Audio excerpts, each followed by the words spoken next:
دودا أتشغي سندمي ميلان وني دك واتشو دك يجو أتشتي الشيخ محمد زبور برتي الأصول الثلاثة الرقاسية كتاب التوحيد بلوغ في رياضة متونه دجتي برد هذا تفسيرتي أتشرا الشيخ برتي قطرو بوسيسا نحو الرايجو قطرو بوسيسا كم يقال لين فتنة وهي تكتشتي خاته وقاتر بقى وقاتر بفاتشي ترى وقاتر بالشيخ محمد زبور وقاتر بالشيخ محمد زبور برتوري يرو سنتي فتنة تكاكاتي فتنة خوارجة مالي جالي شيخ يرو ركون مجلس شيخاتو بكسو جيسة تكا غافسن أتشن تري شيخ نيس جد مسان هدامه هدامني سان هدا كيس جرو هاga turre sachi turre ga شيخ الله دبسو مال جچو دافوان كنا جلا وني جنة أشرمو نيانغرا بيا برادي مرادفتي بيا ولو دا دوّة نكيسا أشرا دوّة دك سبب أكمل داوود دمو يندسم ولتهيد اللي مجا جدو سناراري داوود ندورا نمني شيء قد فمالي أسي ولنديو دور أبوني أديران كينيا في أخاخيوني كينيا داوود كران إسناما وانسان هاروم سنيبا سبب مال تسنيته غرسن ولدبرو سبب وندي تنامو تكو كوين هبرت براتوتو أشرا كأي بيا سندمي بيا داوود ولو تركيس دمي يرون نشي ديمه دعوان دران مو دعوين توني نولون توني نحوي دام بكم تودا نحوي صرفي ولما قالتي لغة عربية هنام بكم تودا يجون ودو تونا ما كيس ديما توري أشرا نمني كوني أشرا كونسون سببنا هذا يجون إلين مالفين دكين برندي أشرا أشرا كه يرون مقالة خمسة ركو مقالة خمسة رغافت ده كتابه ويه كنين دران بيتدي جرا كتابه مجموعة الصرف يعني كتابه شنف كيس أكبا كتابة كان شيخ وي غرسيسة تنور هرارين ديمين شارر جي وصن جرو شيخ وي غرسيسة كتابة كون قدار والفقودا كتابة كان كم برتان هنجان أكمل كتابة كون سر رافقودا تيجانا نحوي برتة مالي بوتة كتابة كنا برتة كتابة كسي برتة بكسن جيو دندي سيا أنا مو كمان كترو بوسيسة شيخ برتة وصل الله لجرو صن لنتمر نشر ديمه يا فم مقالة خمسة تبو كتابة كم شيخ ويتون عنه خنا جراجا شيخ أحمد طيب جاني رحمة الله عليه أما أخرمني كتابة شيخ بكما صرفي كراسون عنه خنا جراجا من عنه خمسة سنة بعد يا خيسا يرو كتابة كم كراسيسا يروم قافلو كتابة مجموعة الصرف جان توكو جان كتابة نفوريت وان ديمان أنا إيش نمت بربادو جرت نمت بربادو جرت مجموعة الصرف كتابة جان برسيسا جان كتابة سنقوم فوري ورسا شانتا خيسا باسير على كتابة مخيا كان أما قاهرة ترى كيس كتاب إبراهيم ترى كان هون برد جيت الشيخ إبراهيم دكه حقيقتي كتابنا كجامع ميت الدنيا لافه كتابي فني صرفي ده هوني باين لافه إذن إذا قرأت أمورهم فني سامبودا جرو منطقة استه بلاغة استه فني عروضة استه فني نحو استه سنوا بودا نك قارئ تبرودن ده كنا من صرف يقول جوان قدّا تو كتير حقيقة علمي كون قدّا ده علمي قدّا ده نمني مما لابد منه ده نحو خيسة صرف خيسة لغة عربية خيسة مما لابد منه ده أكيد يرو واي صدركا صرف إذا برباش ثم صرف دبتان الصرف الكلمات العربية يعني الكلمات العربية والنحو أبوها أكاس يجرا خي وجيا سجل مكان نمني بات ونيسا أمتى تقوى أمتى لما نمني كتاي برا تجرا أنا مو ربنا على في سيرو سن كيستي وتماغوتو تتفكنه جيا سجل كيستي صرفي وانجا مغوتو تمريجو تمري سمبودا غرا غيرانجي تندمه شيخ نور حسين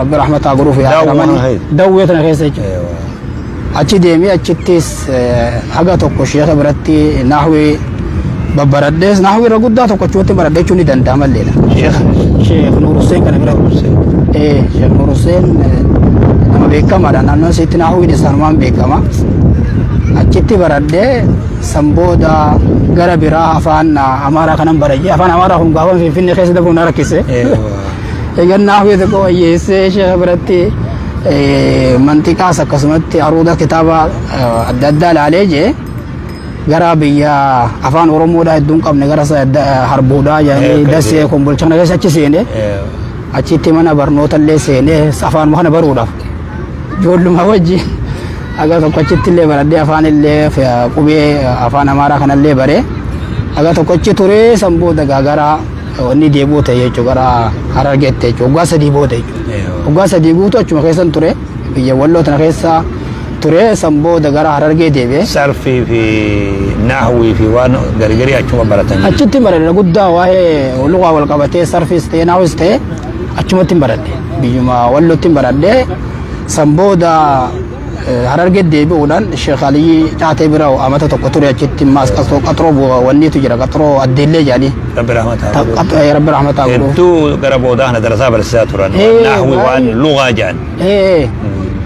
Achitti Sheekha bira waggaa tokko ture waggaa tokko keessan keessatti kitaaba hedduun achitti baradhe maas waan irraa hafe kitaaba naahwiidha alfiyyaas ta'ee akkuma sanii qaxroo addeelleetu jira ammas qaxroon tun lama Harargee keessatti jirtu qaxroo boosessaa Sheekh Mahamad Zabuur birattiin baree hedduu xumurullee baadhu qaxroo addeelleetu jira ammas qaxroo addeellee tana Sheekh biratti qara'ee xumuree san booda raaba daalaanii fi maali kitaaba hedduun Sheekh biratti ilaale waggaa tokko keessatti alhamdulillah hedduu fayyadame Sheekh Rabbi rahmataa godhuuf Allah yarhamu san booda gaara mul'ataa deeme gaara mul'ataa kan agdur akka jaan nama miti wannillee shimbirollee wanni beeka jaan naahwii jechuudha bakkuma kana jedhamtu tana dhaqeetuma laalu malee jee achirraa gaara mul'ataa deeme gaara mul'ataa jahamoo kana achi taa'e. Naannoo kamiga? Dannaba guddaa jedhanii. Dannaba guddaa rakkinni bishaanillee gaafa san amma yoo hiikkateen beeku malee rakkina hamaa ture jechi. Rakkina hamaa wayi bishaan diimaa kana kan namni uffata itti dhiqatu kan namni dhuguufis fayyadamu bishaan hedduu rakkina guddaadha ture gaafa san naannawa sanii. Achirraa jaja akkuman taa'een kitaaba. Sheekh eenyu bira amma hateessa? Sheekh Muhammad Nuur Dannabaa jedhanii sheekha wanni tokko achi ture. Sheekh Muhammad Amin Dannabaa jedhanii. Sheekh Dannabarraa ol ba'an dannabni kun gaaramu wanni guddaa kana dannaba guddaa maali tortora guddaa. Tortora guddaa gaa dannabarraa ol ba'anii dannaba jechuun tokko gaa tortora guddaa kanarraa gabbu'aniiti. Achitti ol ba'anii tortora guddaa kana keessa magaalaa baddannoo gara jalaa jechuudha. Naannoo sanii barsiisanii jaja akkasitti alfiyyaa isaan biratti baradhe san booda ijoolleen na wajji jirtu akka dhukkubsattee achirraa deemne Sheekh Ahmad Watar bira dhufe jechuudha. Sheekh Ahmad Watar waggaa lama achi ture san keessatti kitaaba fiqiitiis naahwirraa kitaaba narraa hafees balaagallee akka gaariitti achitti Sheekh biratti irra deebi'ee baradhe. Akkuma sani Sheekha kitaaba fiqillee hedduun irratti baradhe kitaaba ammaas sunana sittaas yeroo isaan barsiisan kaanis baratuudhaan kaanis dhaggeeffatuudhaan aganachi ture san naahwirlee muqun allabiib fi haashiyat alqadrii wanni qudrii kanaa fi ibnu aqiil wajjiin kitaaba guguddaa jechuun ummahat kutubin naahwi jedhamu kana Sheekha biratti baradhe achi ozoon Sheekha bira jiru wanniin gorbonneen Sheekh Muhammad Nuur amma majlisa itti aanaa majlisa Oromiyaadha. Achi roohoon. Sheekh Muhammad Zabuur bira hojii turre. Inni immoo achirraa Sheekh Muhammad Zabuur bira osoo jirru achirraa ka'ee ayyaartiin allee dhufee Sheekh Dr. Jilaan fa'aa biratti baratee wanni jee egaa baratee gad deebi'ee wanni jeellee bakka saddaquu qabdaan waan ja'a ture inni. Egaa Sheekh Muhammad Zabuur Sheekh Ahmad Watar biratti waggaa lama ture kitaabaan adda addaa ilaalee wanni jee san booda sababaa Sheekh Muhammad Nuuritiin akka Finfinnee dhufuu ta'e jechuudha. Sheekh majlisa markaza Ansaar ka Sheekh Dr. Jilaan fa'aa jechuudha. Achitti fatanaa nu kennanii qormaata illee nu kennanii dorgomsiisanii maal jedhanii fatanaa dabrine achumatti balamee achitti hafee waggaa lama immoo achitti barannee achirraa eebbifamne markaza irraa jechuudha Maahidal Ansaar irraa eebbifamne. Egaa eebbifamne immoo wanti nu kennan nama ijoollee hanga tokko waliin qabanii ijoollee qabxii guguddaa fidde jedhanii fatanaa nu kennan markaza bahtii wayii kaa sarchiidha achitti bananii nama jajjaba barbaanna jedhan nama jajjaba barbaanna jedhanii fatanaa nu dhiyeessanii fatanaa barruudhaanis akkasumatti barreessinee itti dhiyeessuudhaanis maaliidhaan akkasitti fatanaa dhiyeesse fatanaa isaan nu kennan guutuutti dalayne nuti namni sadii keessaa tokkoffaa lammaaf akkasi baane. Hangaafa san idni rabbiitiin fadli rabbiitiin ta'e tokkoffaan bahee ture. Achumatti immaas markazuma san keessa ture jechuudha markaza baahtiidha waa barreessaa ture. Gaafa san osuma achi jiru immoo shaawanni barnoota achuma Finfinneetti hordofuudhaan wanni fudhadhe maatirii kutaa 12 fudhadhe santu sababa naate jechuudha. Jarteena eegam amata lama achi baradhe amata 5 achitti markaza baasii tan keessa ture galgala barataa. Galgala barnoota barataa achi keessa ture achumaan eegam maatirikii fudhadhe immoo wanni guuttadhe ollaan guuttadhe jaami'a islaamiyyaa. Jaami'a achumarraa'ee. Achumarraa'ee. Akkasitti osuma achi jiru wanni qabuulli naa dhufe as qeebalamuun naa dhufe jaami'a islaamiyyaadha as madiinaa dhufe. Gaafni sun bara kam ka jaami'aa hun? Ka jaami'aa hun akka hijiratti 1436 as ga'e. 36. Amma taqriban waggaa 10 takka jechuudha. Waggaa 10 takka. Akkasitti dhufee gaafuma amma waggaa 10 takka digirii jalqabarraa kaasee amma doktorummaan baratu jira alhamdulillah. Maashaallah. Sheekha kun asirra miila kana. Maashaallah. Miila kana. Jazakumullahu khairan. Ilmi teessan keessa rabbi barakaa haa godhu. Imala dheertuudha.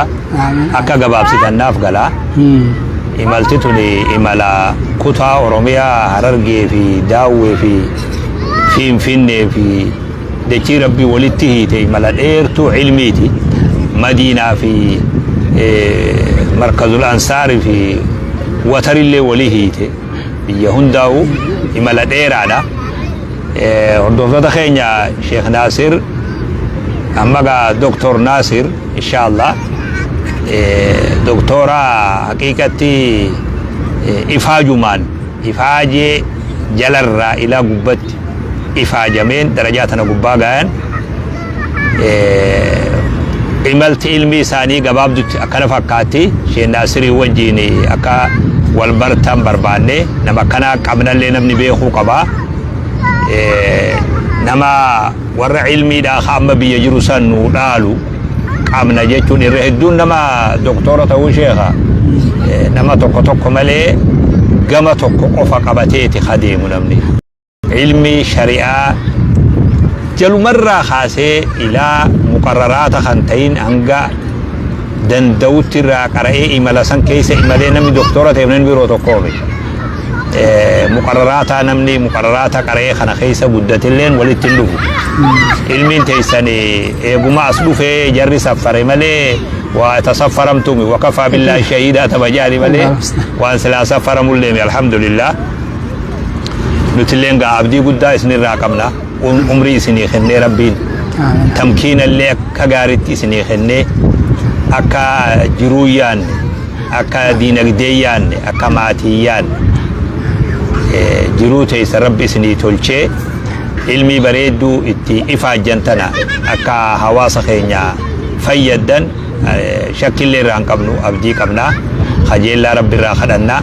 Nuti immoo rabbi irraa wanni isinii kadhannu akka rabbiin jiruun isinii yaachifne jireenya maatii jiruu duniyaa tin akka rabbi isinii yaachifne haala san rabbi isinii mijjeessee ilmi ijoollummaadhaan bahasii eegaltan bahasii darajaa isin jirtan sanitti namni bahasii godhunuma takka ta'an ulfaataadha. Yeroo sanitti rabbi isinii laaffisee gadaa sanirraa bahasii amma biyya teenyatti akka dhimma islaamatti damee bahasitu jira. Dameen sun haqiiqatti nama gahaa ta'etti akka haajamtu nuti hundi ni beekna. Ammoo maqaan siidhaa baafameetuma deemaatuma jira. Inshaallah rabbi ilmii teessaniin isin haa fayyadu. Fayyaadhaan bareed nagayaan isin xumursiisee gama biyya teessanii deebitee akka biyya fayyaddan illee rabbi isin haa taasisu.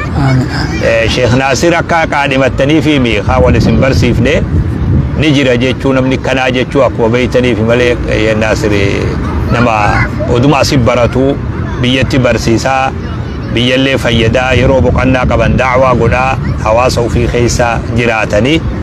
Kanaafuu inshaallah gaa ilmii barakaa rabbi isin haa taasisu. Fuula dura bareedaa isin hawwina. Jiruu bareedduu, jiruu diin, jiruu da'waa, jiruu fatwaa, jiruu bahsii karaa kanaan qaawa guddaa islaamatti banaa jiru kana islaamarraa cuftan jennee kajeella ilmii teessan tabarakaa rabbi isin haa godhu. Dhaggeeffattoota keenya inshaallah gaafii fi deemii wal barnoonni iyyaafannoon Sheekh Naasirii wajji taasifne har'aaf asuma dhaabna. Yeroo fuula duraa isaanillee tahee namoota biroo wajjiin bal'inaan hanga iyyaafannoo birootii walitti deebinutti. Assalamu alaikum wa rahmatullahi wa barakatuhu.